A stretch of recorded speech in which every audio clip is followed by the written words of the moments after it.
scofflaw to seal up a bag when I get my adapter I can just stick it on one of my mason jars and seal up bingo bango. So I'm more inclining toward that right now. And this crazy thing, oh, it didn't hold it, so I'm thinking that somehow we've breached the bag. If some part of this granola poked a hole and it let the air out. Yeah, there's a little pokey thing right there. That might be it. Okay. Well, I'm going to put this in on Mylar and then rebag it.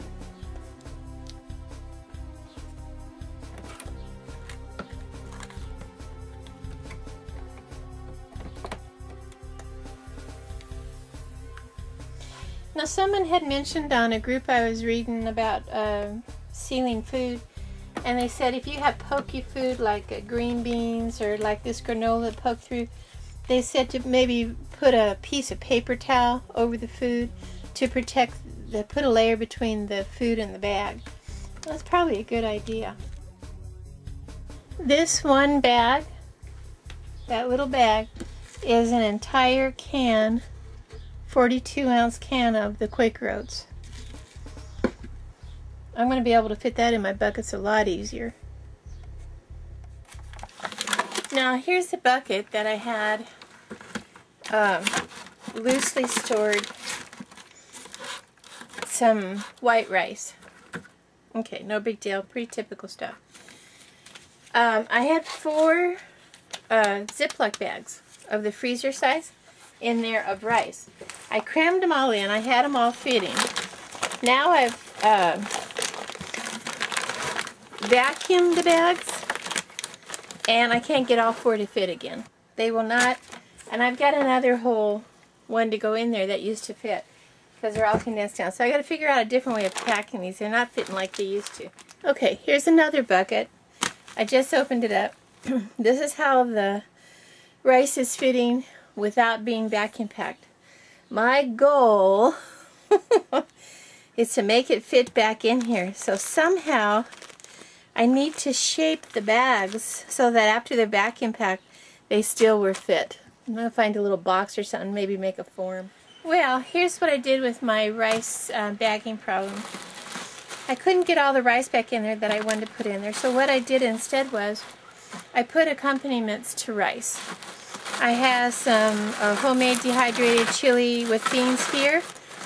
Underneath here I have some thyme. In this sack here I've got some celery. This sack here is onions, I believe. Yellow onions with chili pepper. So I'll just put a little salt in there, and that way I can have flavor for a whole meal right in the same bucket. So that's another way to handle that problem. Well, I don't know if this will be any help to you, but I figured out this system. I'm putting my jars on the bottom of the buckets, and they will be vacuum sealed as soon as I get my vacuum sealer in for jars. And I didn't like the glass hitting each other, so I cut up one of the cardboard cereal boxes that I don't throw anything away. And I put a strip down on the bottom between these 2 jars, and then this one I put between these 2 jars so they don't rub. And then this one wouldn't fit, so I put a little slice right here, just right up through the middle of that, and then I put it through these 2 jars. And that slice forms a little gap where I can push it down all the way. And now none of the jars are touching each other while they're in storage. I have on the bottom of this the 6 jars of rice, each about a pound, a little over a pound, about a pound and 6 ounce, 3 to 6 ounce each. And then on top I have 6 jars of the oat groats. And then I'm sliding in beside the jars here. This is a little pack more of the rice that was left over.